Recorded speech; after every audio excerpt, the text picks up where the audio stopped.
खुश हैं और हमें खुश होना भी चाहिए, क्योंकि यीशु यहाँ पर उतरा हुआ है अपने वादे के मुताबिक और आप उसे यहाँ पर महसूस कर सकते हैं। और यीशु उस वक्त आपको नज़र आएगा, आपको महसूस होगा जब आप थोड़ी देर के लिए अपनी सोचों को, फिक्रों को, मूरे ज़िंदगी को एक तरफ रख देंगे और अपनी सोचों को, फिक्रों को यीशु के ताबे कर देंगे और यीशु आपके सामने होगा। और आज की याद मुकस्सा भी इस बात की अक्कासी और गमाजी करती है और यीशु हमारे सामने है। तो आए फिर इस खूबसूरत याद मुकस्सा को सब मिलकर एक बार दोहराते हैं। आप मेरे पीछे कहें, उससे कहा, बेटी तेरे मान से तुझे शिफा मिली, सलामत जा और अपनी इस बीमारी से बची रह। पाक कलाम के पढ़े और सुने जाने के वसीले से खुदावंद आप सबको बड़ी बरकत बख्शे। और मेरे जीजो, आज भी अब बहुत सी ऐसी बेटियां हैं आज जो बड़ी मुश्किलों में हैं, परेशानियों में हैं, और जब वो मान के साथ यीशु के हुजूर आ जाएंगे, झुक जाएंगे, तो यीशु जिन्हें भी कहने की कुदरत रखता है कि बेटी तेरे मान से तुझे शिफा मिली। और हमें हर रोज तजर्बा होता रहता है। कल एक बेटी शायद वो इस इबादत में आई है कि नहीं, मैंने उसे कहा था कि इबादत में आए, बड़ी परेशानी की हालत में आई, जिसे कैंसर जैसी अलामत थी, बड़ी दुख में थी, परेशानी में थी। और मैंने भी उसके लिए बड़े तरस खा के दुआ की और यकीनी तौर पर यीशु आज उसे भी कह रहा है कि बेटी तेरे मान से तुझे शिफा मिली। पिछले दिनों मैं लियाकताबाद में, कराची में गया, तो एक चर्च में मुझे मैसेज देने का मौका मिला। जब मैं मैसेज देकर दुआ कर रहा था तो एक ऐसी बहन थी जिसके सर पर मैं हाथ रखकर दुआ कर रहा था, और वहाँ के खादम पास्टर फान थे, बड़े रूहानी आदमी हैं, बड़े रोजे और रियाजत में ठहरते हैं। तो मैं जब उस औरत के लिए दुआ कर रहा था तो वो उसको देख रहे थे कि वो किसी गड्ढे में गिरी हुई है और उसके पांव में बेड़ियां लगी हुई हैं, संगल लगे हुए हैं। और जब मैं दुआ उसके लिए कर रहा था बड़े मान के साथ, और पास्टर साहब बता रहे थे कि ये कोई इसको गड्ढे से निकाल रहा है और इसकी बेड़ियां जो वो खुल रही हैं। हालेलुया। और आज भी एक ऐसी बेटी के मुतल्लिक आज जानेंगे जो बड़ी मुश्किल में है, बड़ी परेशानी में है, और किसी मसीहा के इंतजार में है, रुपया पैसा खो चुकी है, अपनी सेहत खो चुकी है, बहुत वक्त ज़ाया कर चुकी है और उसके पास कोई उम्मीद नहीं है। और मेरे यीशु ने उससे कहा है कि आज ऐ बेटी तेरे मान से तुझे शिफा मिली। किसके मान से तुझे शिफा मिली? तेरे मान से तुझे शिफा मिली। आज अगर आप भी कोई अपनी जिंदगी में मौजज़ा देखना चाहते हैं, को बड़ा काम देखना चाहते हैं, आप आज शिफा अपनी जिंदगी में महसूस करना चाहते हैं, तो आपके पास भी कुछ होना चाहिए। और आपके पास क्या होना चाहिए? आपके पास मान की कुव्वत होनी चाहिए। और कोई देर नहीं लगेगी, यीशु आपसे भी कहेगा कि बेटी और मेरे बेटे तेरे मान से तुझे शिफा मिली। अब सवाल पैदा होता है कि मान क्या है? बहुत से लोग सोचते होंगे कि मान क्या है, और इसका जवाब इब्रानियों 11 बाब 1 आयत में है।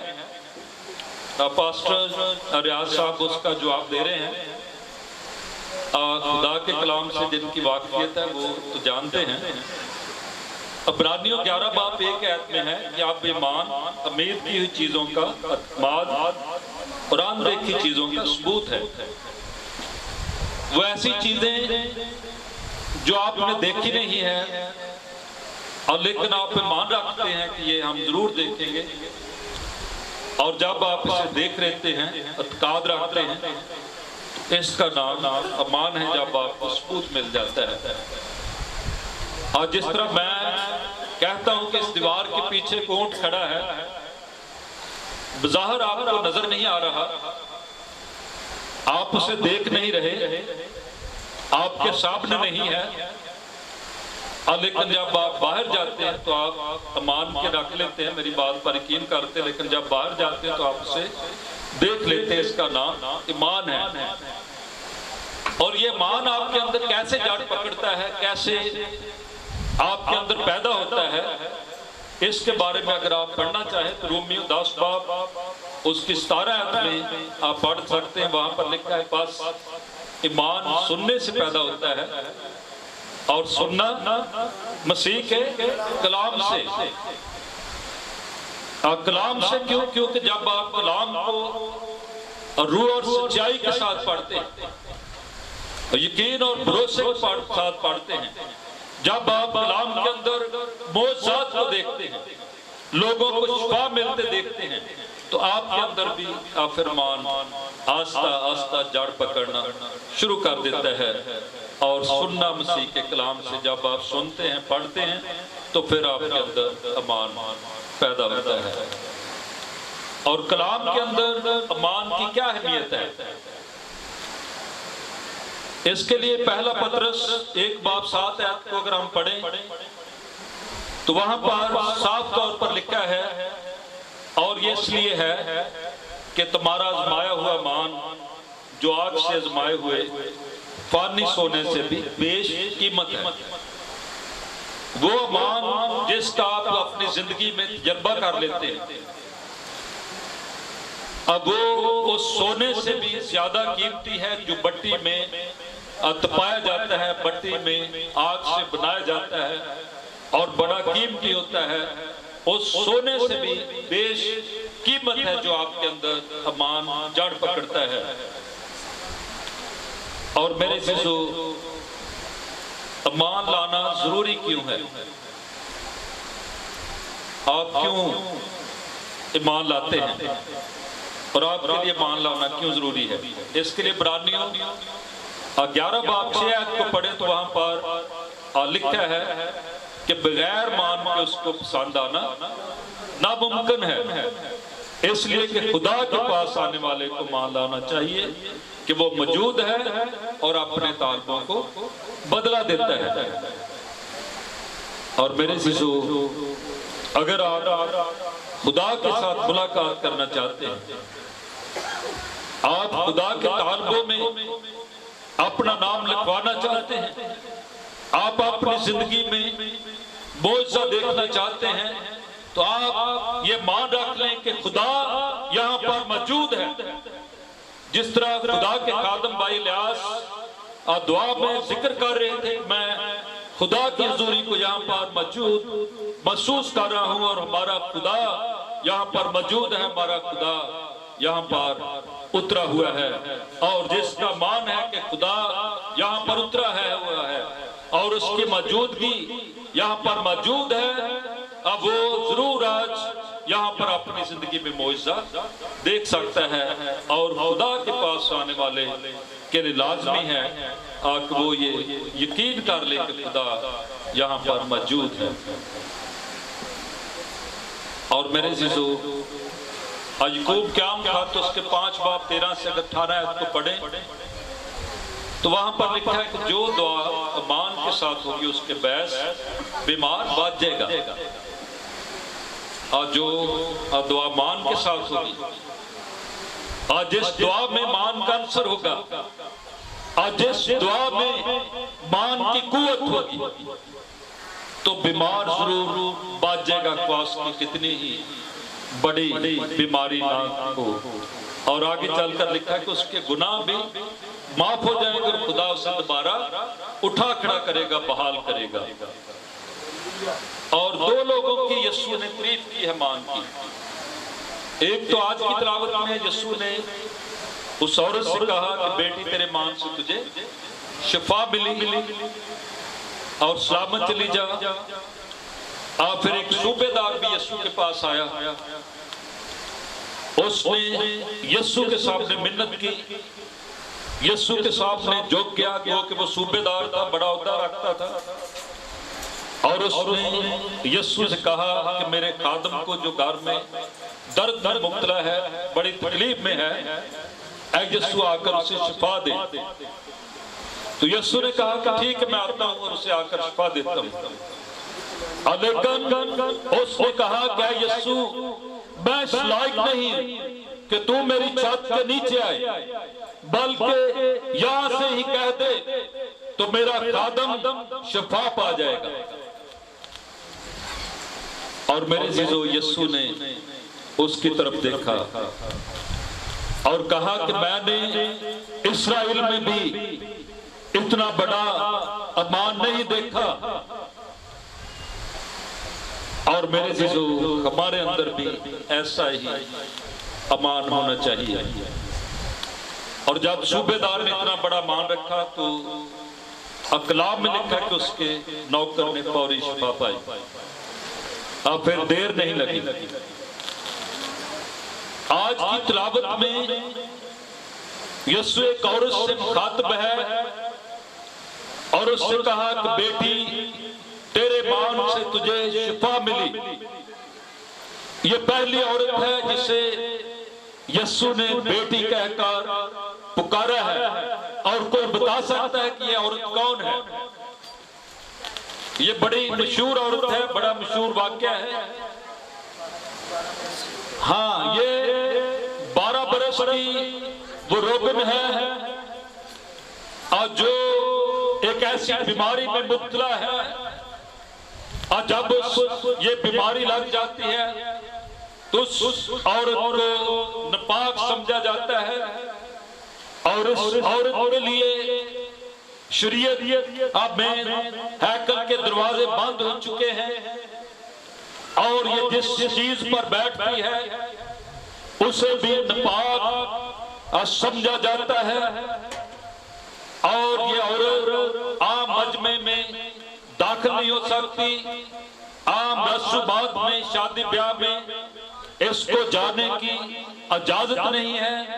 और ये औरत हर वक्त नापाकी की हालत में रहती थी। और इस औरत का कलाम में कोई नाम दर्ज नहीं है, बल्कि जब भी हम इस औरत को याद करते हैं तो इसे 12 बरस की रोगन के नाम से याद करते हैं। और मेरे जीजो,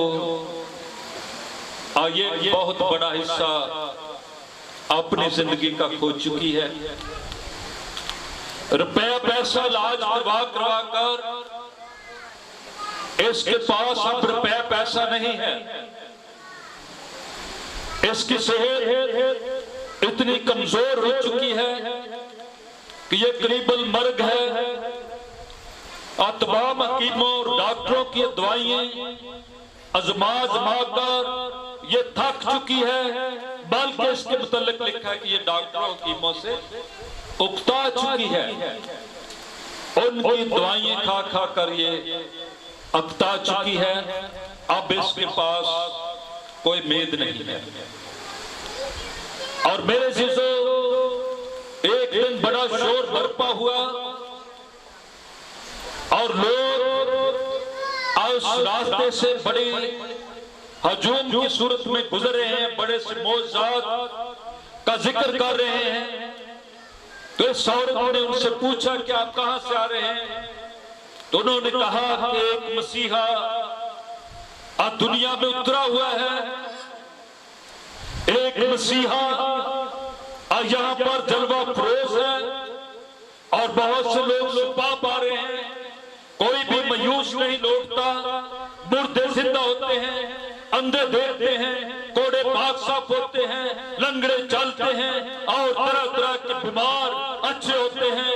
और उस मसीहा ने अपनी बाहों को फैलाया हुआ है और वो फरमा रहा है, ऐ थकेमंद लोगों, सब मेरे पास आ जाओ, मैं तुम्हें आराम दूंगा। हालेलुया। और मेरे शिशु, इस औरत की जिंदगी में भी उम्मीद की किरण ने जाग उठी। गो कि ये मायूसी के आलम में है, अब इसके पास कोई हकीम नहीं रहा, कोई तबीब नहीं रहा, कोई बचाने वाला इसको नजर नहीं आता। जब इसने गवाहियां सुनी तो इसकी जिंदगी में एक उम्मीद ने जन्म लिया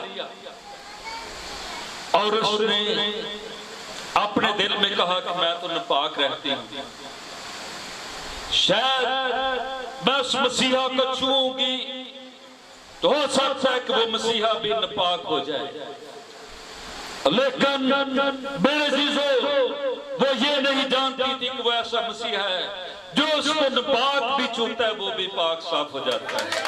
हालेलुया। और इस औरत ने फैसला किया कि अब मैं उसको पीछे से जाकर चोरी छू लूंगी ताकि किसी को पता भी ना चले और मुझे शिफा भी मिल जाए। ये बहुत बड़ा मान था। इसने कहा कि मैं उस मसीहा के सामने नहीं जाऊंगी, उससे हम हलाल नहीं होंगी और मैं उसके सामने खड़ी नहीं होंगी। हो सकता है कि वो मुझे छुए। मैं ऐसा करती हूँ, भीड़ में से छुपते छुपाते जाकर चुपके से उसके पलड़े को छू लूंगी और शिफा पा जाऊंगी। और मेरे जीजो ऐसा ही हुआ। एक दिन फिर बड़ा शोर बरपा हुआ। इस औरत ने किसी से पूछा कि ये लोगों का हजूम क्यों इकट्ठा है। उन्होंने कहा कि यीशु नासरी लोगों को शिफा दे रहे हैं। इस औरत ने देर नहीं की, सुस्ती नहीं की, लापरवाही नहीं की, बल्कि अपने मान को पलड़े से बांध कर निकल पड़ी और भीड़ से रोक रही है।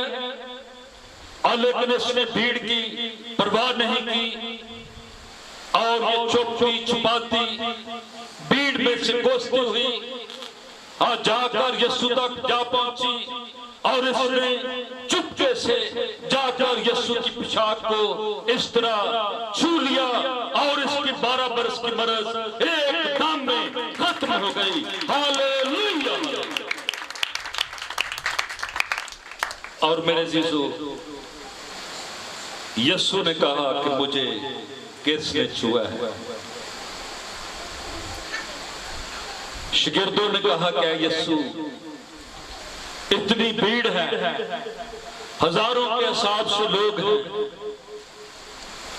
और आप कह रहे हैं कि मुझे किसने छुआ है। यीशु ने कहा कि नहीं, मुझसे कुव्वत निकली है। जब खुदा के खादम किसी के लिए दुआ कर रहे होते हैं तो उनसे कुव्वत निकल रही होती है और आपकी बीमारियां खत्म हो रही होती हैं। और मैंने मुतअद्दिद बार तजर्बा किया है। बाजुकात बीमारियां आप पर आ रही होती हैं और जिस तरह यीशु ने हमारे गुनाहों को अपने ऊपर ले लिया ताकि हमारी गठड़ी को हमारे सरों से उठाया जा सके। अब बहन मार्था यहाँ पर मौजूद है। अजाब इनसे मेरी पहली मुलाकात हुई थी, अपने बेटे को लेकर आई। उसको किसी कीड़े ने बिच्छू ने डांग लिया था तो बड़ा रो रहा था। बहन इसी हालत में मेरे पास क्लिनिक पर उसका लेकर आई तो इसने कहा कि इसके लिए दुआ भी करें और दवाई भी दें इसको। तो मैंने कहा कि इसके लिए पहले दुआ करते हैं, दुआ में खुदा इसे शिफा देगा। और वो रो रहा है, उसे बड़ी तकलीफ है। और जब मैं उसके सर पर हाथ रखकर दुआ कर रहा था तो वो उसकी तकलीफ मेरे बाजू में आ रही थी और मुझे उसी तरह जलन होना महसूस हो गई और वो शिफा पा रहा था। और वो हंस रहा था और तकलीफ मेरे बाजू में आ रही थी, और थोड़ी देर बाद मेरे बाजू से भी दर्द खत्म हो गई और उसकी भी तकलीफ जाती रही। हालेलुया। यीशु ने कहा कि किसी ने मुझे छुआ है क्योंकि मुझसे कुव्वत निकली है। खुदा के लोगों के कपड़ों में भी उनके हाथ में बरकत होती है, वो ऐसे ही आप पर हाथ नहीं रख देते। यीशु ने इसलिए कहा था कि जब तक तुम्हें कुव्वत नहीं मिल जाती तुम बाहर नहीं निकलना और तुम जल्द किसी पर हाथ नहीं रखना, जब तक तुम कुव्वत का लबादा नहीं ओढ़ लेते। आज बहुत से लोग खादम खुदपन से होते हैं क्योंकि उनके पास कुव्वत नहीं होती और वो जाकर दूसरों पर हाथ रख देते हैं और खुद अब बीमारियों मुब्तला हो जाते हैं। पिछले दिनों मुनियावाला में एक बहन थी, मुझे एक पास्टर आसम मुख्तार, उन्होंने मुझे बताया कि एक बहन के लिए दुआ करनी है। वो बहुत दुआएं करती हैं, बहुत से लोग उसके पास आते हैं, लेकिन उसकी जुबान बंद हो गई है। पुलिस ने उसकी जुबान बंद कर दी है। वो खुद दुआ करती क्योंकि उसके पास इख्तियार नहीं था, मसा नहीं था, और उसने ये काम शुरू कर दिया।